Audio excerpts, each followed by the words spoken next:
Hello and welcome back to the Life Writing Podcast. In this episode of Let's Write About Now, Jeffery Hatcher is back for part two of our discussion regarding policing in America, along with another retired Bal Harbour police officer, Robert Williams. What's going on, gentlemen? How you doing tonight? Hey, I'm doing pretty good. I'm ready to go. And I am so glad to, of course, have Jeff back, but especially to have Robert on here joining us with all of your vast experience. Appreciate it. Robert, that part one that me and our buddy Jeff did, we got a lot of positive feedback, a lot of comments, a lot of questions about certain things too. And I wanted to kind of touch on a few of those things that, let's say, tens of people probably inquired about most. Jeff, you shared a wealth of things. You started out by how you even became a police officer. What's most misunderstood about policing in general?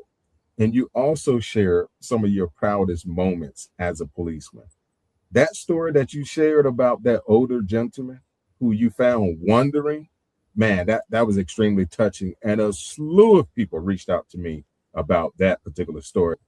Robert, I do want to kind of piggyback on that first part. Why did you become a police officer?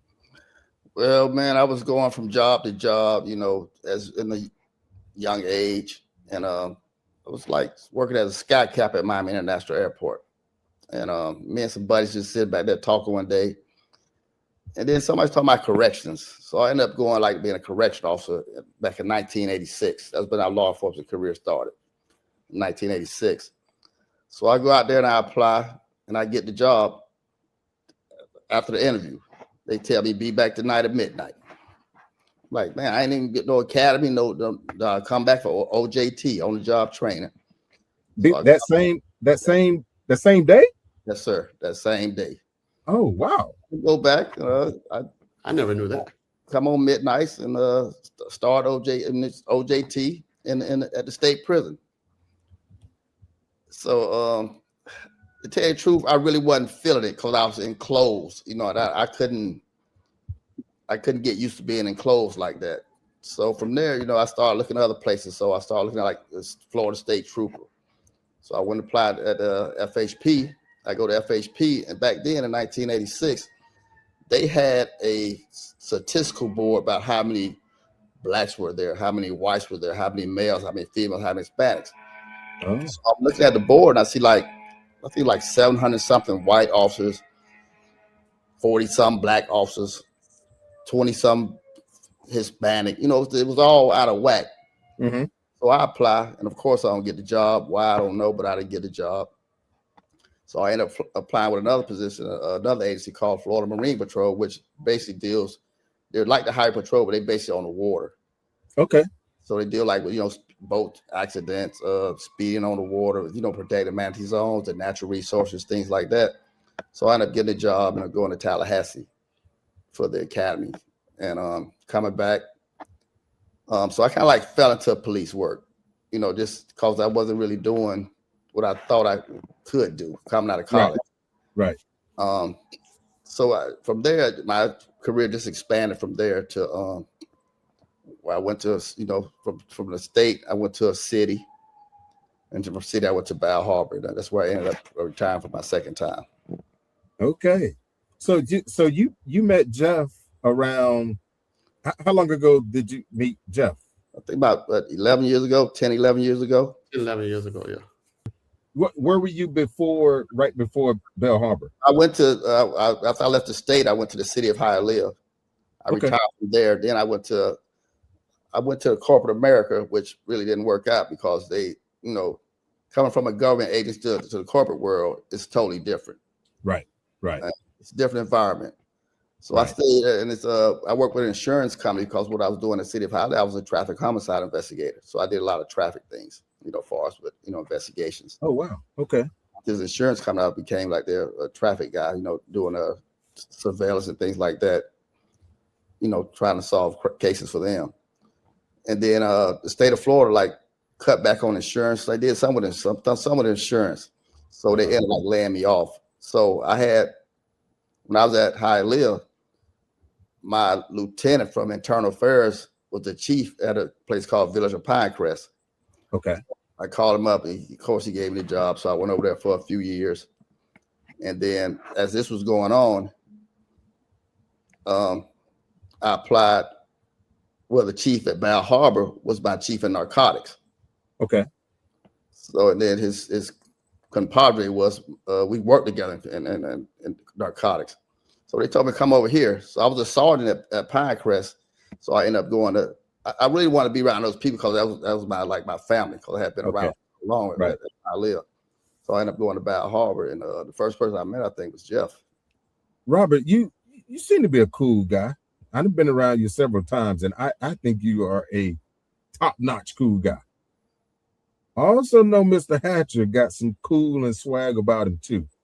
I'm trying to find out who was most popular down at Bal Harbour between Mr. Robert and Mr. Jeff.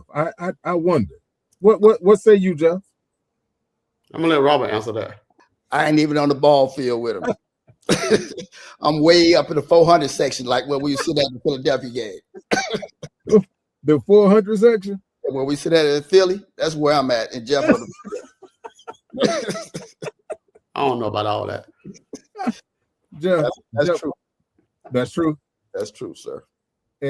Well, I saw some of the comments, right? Well, I didn't see some of the comments. I saw virtually all of the comments from the part one, and I could tell Mr. Popularity was Jeff Hatcher. At least he was one of them. At least now, Jeff. Robert got swag too now. I know he's being humble. Jeff, how popular was Robert? Robert was real popular. But see, the difference was Robert wasn't just popular in Bal Harbour. Robert is a Miami-Dade in Miami-Dade County. Robert Williams is known as a stand-up police officer in the whole Miami-Dade County. Uh-huh. Like every time I would meet somebody, they had nothing but good stuff to say about Robert. Robert has worked. I wish I would have worked with Robert my whole career, to be honest with you. Right. Because Robert was like, I was a little cuckoo sometimes, but Robert was a calm. Like nothing, nothing made Robert upset. No matter what it was, I never really saw him upset. And me, stuff would, things would happen in law enforcement that would upset me. And he'd be like, man, why you let that stuff upset you? And, he just kept, he brought the calm to me. So I wish I would have worked with him my whole career. Wow. I can see that. I can see that. And that's why too, I'm like, Robert just took us, throughout, South Florida. So he's made some relationships, and be it internally, externally, or whatever, with a lot of people. But no, I'm glad, collectively, to have you two guys on here. Not many people are, as qualified as you guys to talk about a subject like this. Obviously, I know we're talking about, it's titled Policing in America, right? I know we are talking about expertise and experience that derive from South Florida, but at the same time, you guys have, interacted with a wealth of people from all over the country who were in South Florida, policemen, be it in your department or a neighboring one, who may have policed in other parts of Florida, if not the Southeast. So again, I think I know you guys are bona fide when it comes to this topic, which brings me to this, Robert. I ask Jeff, from a civilian perspective, what do you think is one of the most misunderstood things about policing? I'm gonna say TV. Only thing comes on about policing is bad things on TV. Always what some officers doing that he shouldn't be doing. You don't see any positive. Ain't nothing positive really comes on about policing unless they're saving someone's life or doing some kind of heroic act. But other than that, just in general, every time if you're going to encounter police, it's going to be something negative. Traffic stop, you call the police for some problem. Someone broke in your house, someone broke in your car, someone, you lost a wallet or something. It's always something negative. There's really nothing too much positive about policing, right? Unless you make it positive as a police officer. That's a great point. Because the shows that but you mentioned there's tons of law enforcement related drama series, right? And you're right. 80+% of the focus is typically has a negative slant. And I think if most people are honest, they would agree with that. So yeah, thanks for raising that point. Jeff, did you want to add anything about that? I like what he said about the officer have to make it positive. I don't know if you really caught that. Yeah. And I like what you said too, Chris, if we're being honest. And hopefully in this series that we're doing, as we continue to do more, hopefully, from the people that's listening and commenting, hopefully we can have a honest conversation, honest dialogue around policing in America. Right. I personally know, obviously, aside from, in addition to you guys, a lot of cops who are about the business of policing, of enforcing the law, and not just out to get someone, right? You're going to have bad actors, and you're going to have a bad actor in any career field, any job. But police in particular, and we all know there are some out there that are way out in left field, but for the most part, I think, and I know from my hands-on experience, there are far more good ones, men and women, than those bad actors. I also want to piggyback, Robert, on I would like, given your experiences, what is one of your proudest moments? Just having the respect after all the years I've done. When I retired from these agencies, I had the respect of people showing up at retirement parties, wishing me well, things like that. It's not about I saved someone's life or I did something well on the street. It's just that respect from the community, because I saw the last episode with you and Jeff, and Jeff has the respect of the community, and that goes a long way in just saving someone's life for one day. And I understand the story about the Baltimore, the Jamaica guy. That's Jeff. Jeff gonna go 1.5 miles to solve it. And he, like he said, he didn't care about send me home. I'm gonna go out. I'll punch out, and that's Jeff. But just the respect of the community. That's you can have friends forever, just from the community that you work in. And that goes a long way. You want to make your parents proud, your family proud, things like that. That stood out a lot for me. Yeah, absolutely. Thanks for sharing that.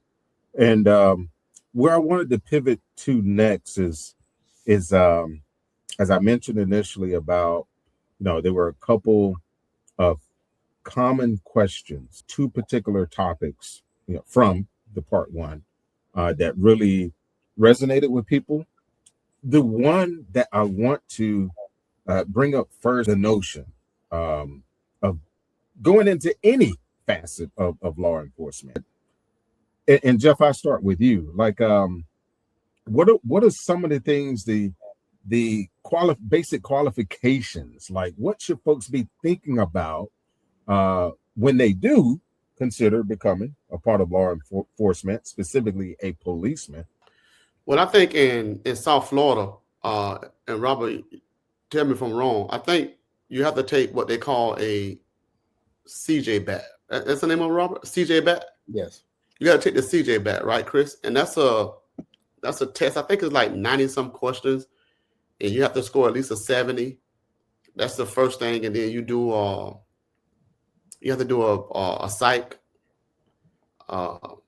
test, an oral test, and a written test for the psych, and then I think you have to just find your department and apply. Yeah. It's been a long time since I did that, but I think that's like the first part. If we're going to talk about how we stated in the last part 1, getting bad apples, I think law enforcement, I think they do all they can to try to wean out those bad apples. However, it's difficult. Yeah.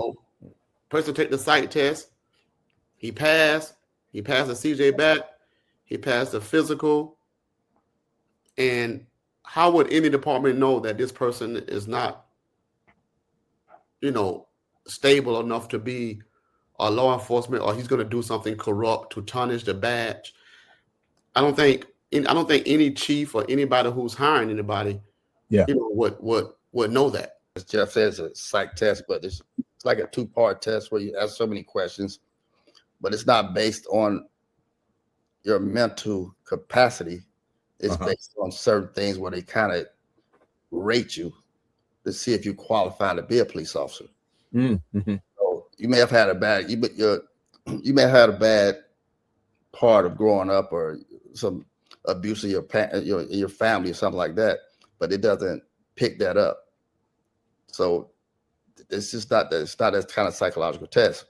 But it's based on an algorithm. So you just got to be within a certain level to pass it. You within that level, you're gonna pass the psych test.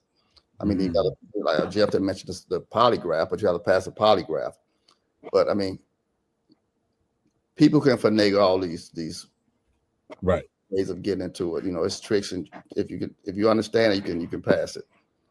But like when I started, we didn't have all that stuff. Mm-hmm.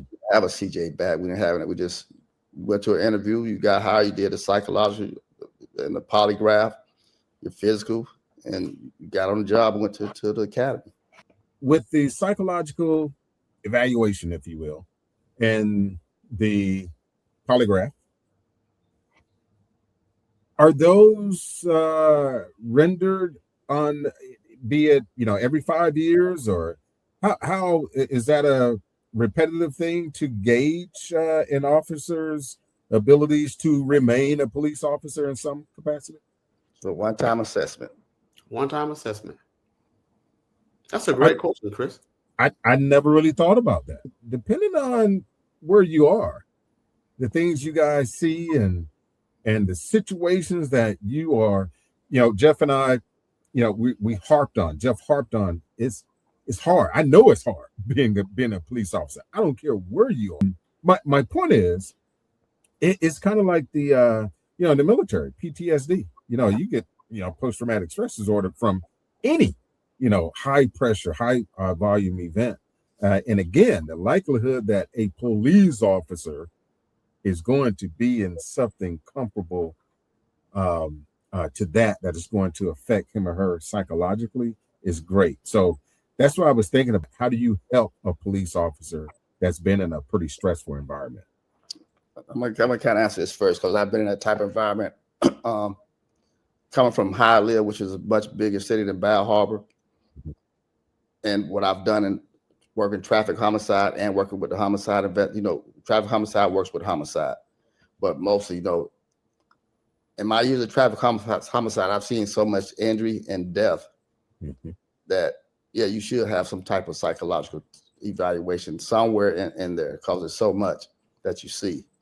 I mean, you're seeing babies die, teenagers die, mothers, fathers, aunts, uncles, whoever it may be, die. Got multiple deaths at some time. You see a lot.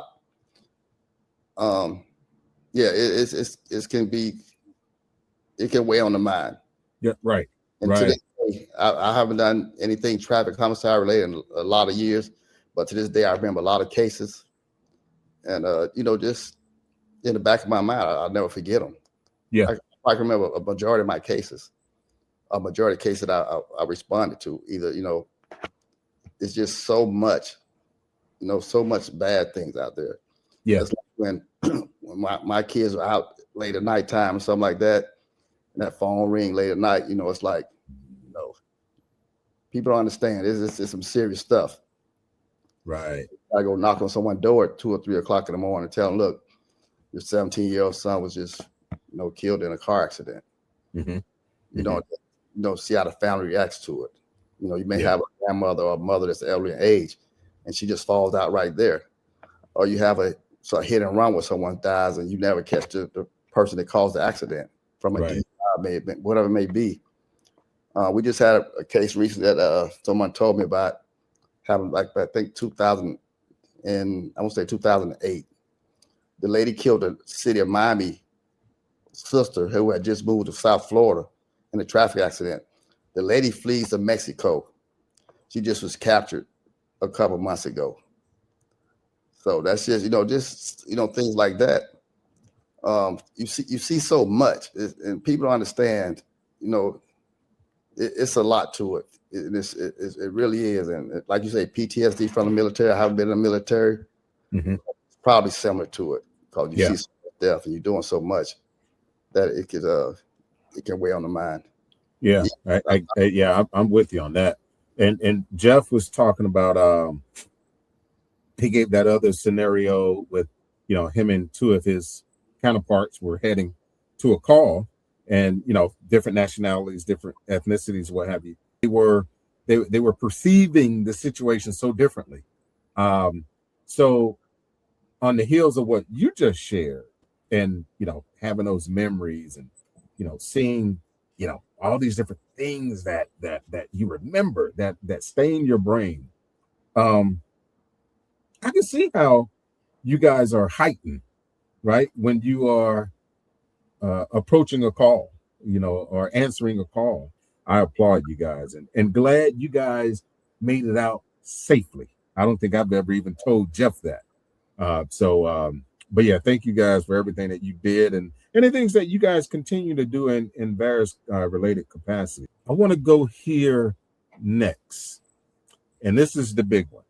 I received, and I know Jeff did as well, a lot of comments around complying. Even when you hear the word, it's so, I don't know, subservient. It's so, I'm giving up, and I'm owning up to something. I'm all of these things. What is the first thing that comes to your mind? I'll start with you, Jeff. What is it supposed to look like? And I use the word "suppose" very loosely. So, Chris, and I think when you and I talked, off air about complying, when we start getting all the comments, and I don't want to make it a race thing, but I do want to say it seems to be that we have as African American men, we have a tendency to that word comply, that for whatever reason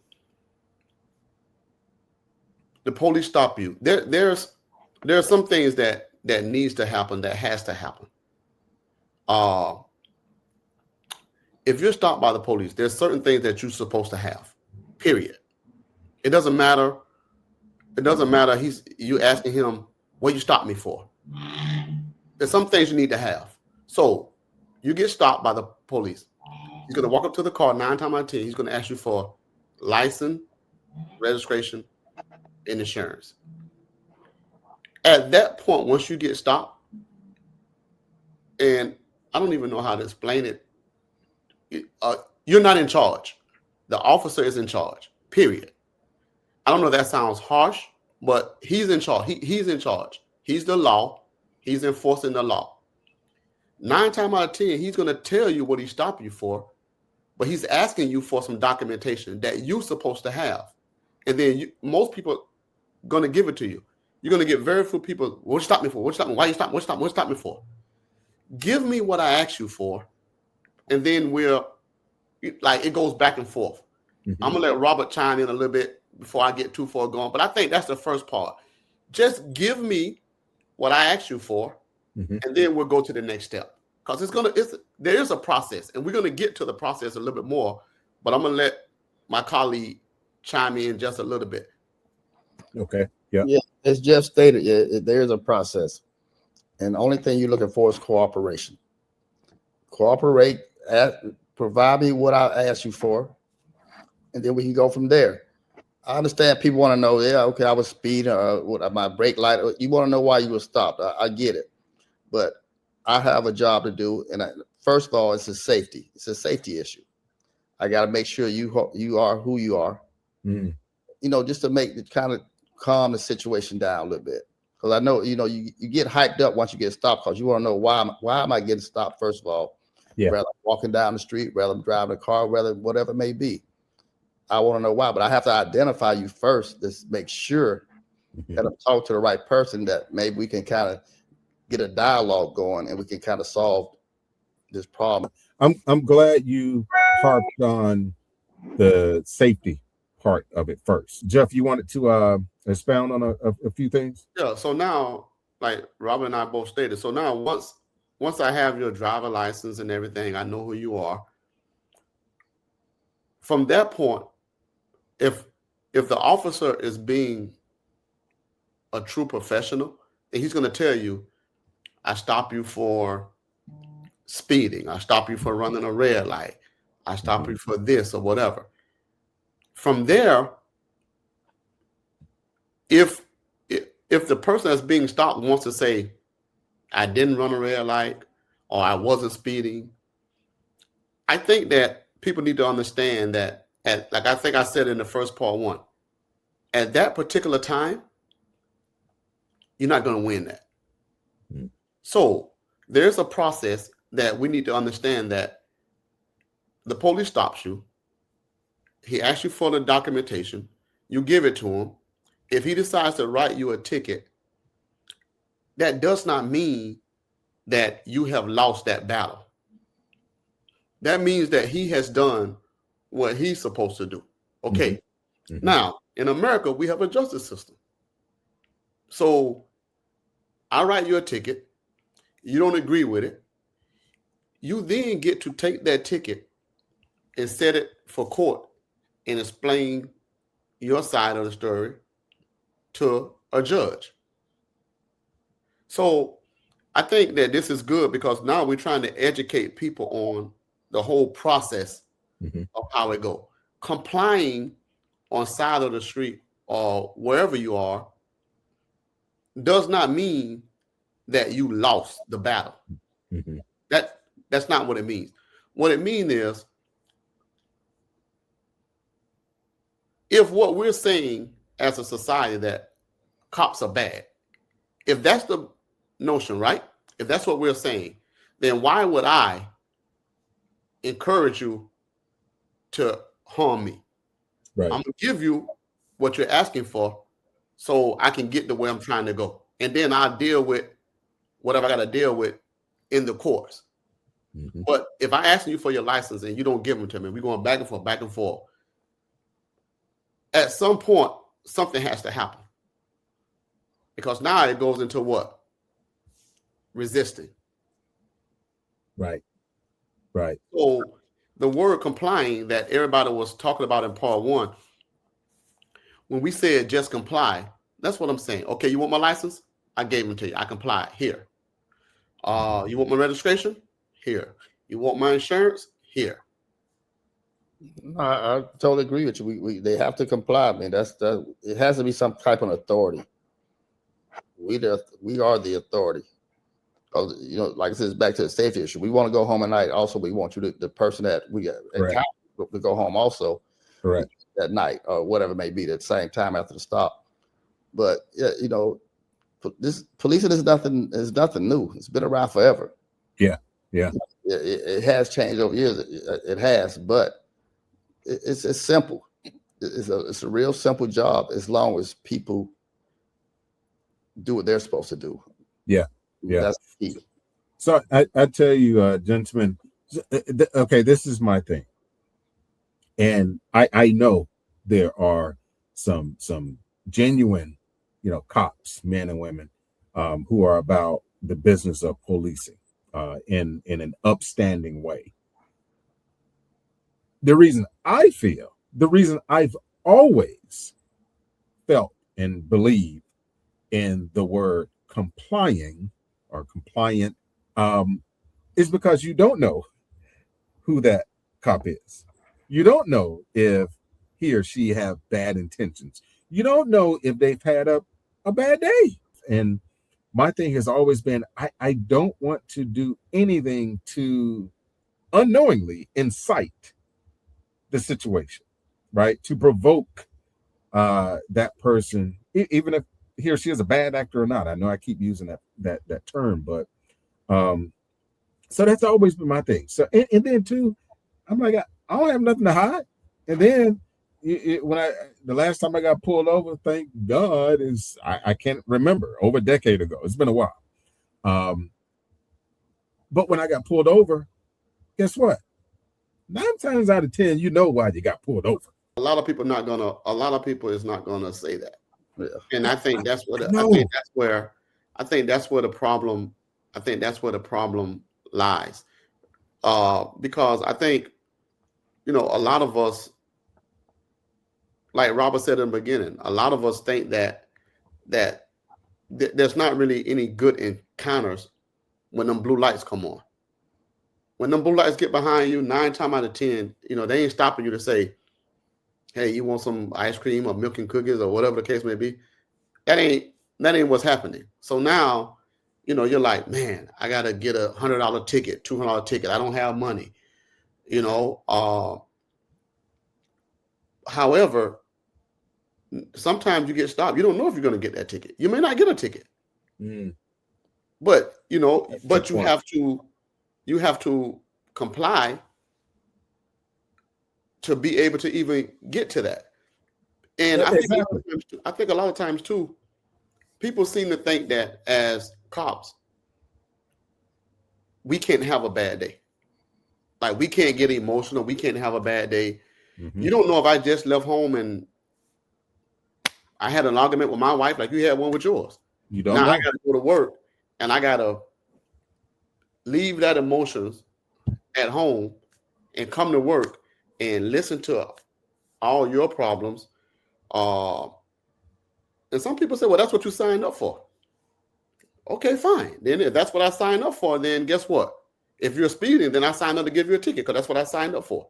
So it can't go. Stop it, Jeff. Stop it now. That's messed up, Jeff. Come on now.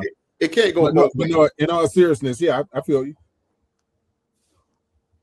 We're on something basic now as far as traffic stops, which is something simple. But our job as a police officer on a traffic stop is to educate the public. It's not really to just issue a citation because you were speeding. Educate the public. This is the problem. You shouldn't be speeding because this could happen, that could happen. Whatever accidents, you can hit someone, you can, anything can happen while you're driving a car. So, because we do so many things in cars nowadays. We're on the phones, we're on the radio, we're on the Instagram, we're on YouTube. We're doing everything except concentrating on driving. And that's a problem nowadays. So you try to educate the public. There's money in issuing citations to the cities, to the state, to the counties, where there's money's in it. And we know that. But our main goal is to educate the public and let them understand why they're being stopped. Not just because we ask for this information, meaning like Jeff said, we're going to give you a citation. We just let you know, look, we stopped you. This is the reason why, blah, blah, blah. And you may just go on about your business, but you hopefully you're happy. Now, as far as dealing with people, like Jeff said, there's been times where I've had a misunderstanding with my wife, I'm gonna call it that. And I go to work and my mind ain't where it's supposed to be at work because I'd had a misunderstanding at home. Right. So if I stop the car, I'm gonna tell them, look, man, this just ain't a good day. Just give me the information and and yeah, I may let you go, but if it's a psychological, back to the psychological thing. We're human just like you are, or that person will stop. So, okay, I had a bad day. Look, just give me the information. If I have to give you a citation, I'm gonna give you a citation. I'm not. Yeah. So let's let it go. And I'm just gonna. I had this one. I'm gonna tell you this one story where I stopped this lady. One time, I stopped this lady, and she has like glasses on, dark glasses on, and I'm about to write her a ticket. And she just started crying. So I go, hell, here we go. She thinks she's gonna cry her way out of a ticket. The lady tells me I just was beat up last night. She took the glasses off and she had 2 black eyes. Now, what am I gonna do? She put on no act. She shows it to me.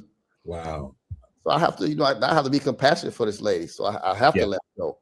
But things like that. So she had her day was worse than my day. Last night was worse. Right. So, you gotta go back to another psychological event. It's to understand. You gotta be compassionate to people. It ain't just about issuing a citation, things like that. So you have to be compassionate. Sometimes you have to be hard, and you just have to, stand your ground. Yeah.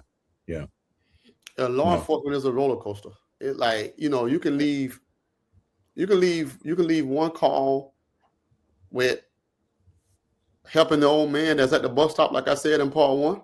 Yeah. Leave that and go straight to somebody got shot. So Jeff, stay there. So actually the last things both of you shared, and you kind of moreover alluded to it, Robert. And I'm gonna quickly say this. The next part, I want to delve into the streets, right? Some situations you guys have been in, and particularly from a client standpoint. I also want one of the next parts, if it's part 3 or whatever, to talk about that aspect. Because like you said, Jeff, you guys get calls dealing with all types of situations, and no day looks the same. And you got to be prepared. You got to be in the mental space to address it accordingly. And I don't think a lot of people internalize that aspect of it, Jeff. So I'm glad you mentioned that.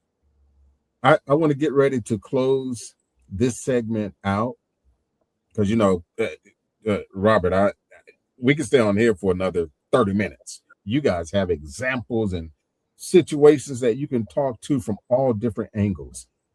And we will unpack some of those in the most strategic way possible, to piggyback on the word that you used earlier, Robert, to further educate, right, and inform people as to what certain situations should look like, and not to incite certain things when we're talking about complying or what have you. I'm just using that as an example. But I tell you guys, this has been a blessing to me 10 times over.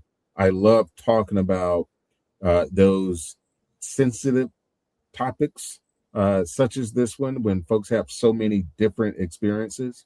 But before we formally close it out, with respect to anything that we just spoke about, I like each of you just to share, any types of thoughts about any facet of it. And Robert, I'll start with you. Well, Chris, you have a great show and a great topic on this, and I think we need to really get this out to not just our communities, our people, but to everyone. But I'm going to kind of retract that and say probably mostly to our community, because we're profiled, I think, more than anyone. Because I'm walking down the street, my pants halfway down, you can see my butt, and I got dreads, and things like that don't mean I'm a bad person. That times have changed, and we need to stop looking at profiling individuals, and we get a lot of that. Yeah. And it's sad today, but and in the South Florida area, I mean, it's only 15% Black in probably most of the agencies. I think Bal Harbour had probably the most Blacks that, as far as percentage wise that I work with. But other than that, so we have so many other people looking at us a different way. And it's all through like social media and things like that, and we're not like that. So we need to kind of be able to get along and understand everyone, not just one particular race or one particular creed or anything like that. So we need to wake up. I'm gonna say the same thing, and then I'm just gonna put just a tad little spin on it, because when we do have those dreads and we do have our pants sagging, we still have to understand that if you were profile, that's even more reason for you to comply. Comply, but there's a way to fight that. Yeah. That's the part, you may get that. I'm not saying that doesn't happen. But when it does happen, then how do you fight that? That's a conversation that we need to educate people that look like us on too. Like Robert said, not that, it doesn't happen, because it does happen. But when it do happen, right now, everything is driven around data. So let's say hypothetically, right? You have an officer that wrote 300 tickets in 1 month, or he had 300 stops, or he dealt with 300 different people. Mhm. And 9 times out of 10, there's going to be some kind of report or some kind of data attached to that. Mhm. So now, if Joe Blow stopped 20 black men walking down the street, and he had 20 stops of all black men with dreads, 9 times out of 10, there's some data, some way to find that. But if we get emotional and on side of the street, and because we got dreads, and you get into a cursing and fussing with the officer, and he ends up arresting you for being combative, guess what? You just let him off the hook. Right. You just let him off the hook. That's a great slant, Jeff. Yeah, I get it. I get You know it. what I'm saying? So what Robert said, yeah, it happens, and it probably happened to us more than it happened to others. Mhm. Maybe it do. However, if we're gonna have these conversations, especially toward our communities, then we have to have them honestly, and the community have to be willing to receive Mhm. what we're trying to tell them. Mhm. If not, then it's like, if you're wrong, you're wrong. You know what I'm saying? I remember I used to ask guys all the time, not guys that I stopped, but just guys in general. I used to ask them all the time, why you smoke and drive? Like, why do you smoke marijuana and drive a car? Why? You can't hide it. If the police stop it, you can't, you can smell it when you walk up. You can't hide it. Right. Why Right. do you do that? Oh man, you don't understand. Well, I want to understand. Make me understand, why do you do that? Because you would think that you were smoking at your house, not in a car. But, so those are conversations that, I think that we need to have, we should be having. And Chris, you have a great platform. And like Robert said, if we can just try to help, I know for me, and I'm pretty sure I speak for Robert too. I know we got to help these young people, man. Yeah. We have to. We have to, because there's so much going on in the world now, and they need the guidance. So if we can save one, if we can help one, and hopefully this video, like I said on the last video, parents, if you're watching this stuff, watch it with your kid. You have 2 cops here that's telling you, listen, it's simple. And I get it. I done heard people say, well, Joe Blow complied and he still got shot. Yeah. Yeah, I understand. I get it. But we got to start somewhere. We have to start having a conversation. We got to start somewhere. And you have 2, like I said, man, Robert the GOAT, man. Robert the GOAT when it comes to police. He's a respected police in all of Miami-Dade County. I might be just a little Bal Harbour police, but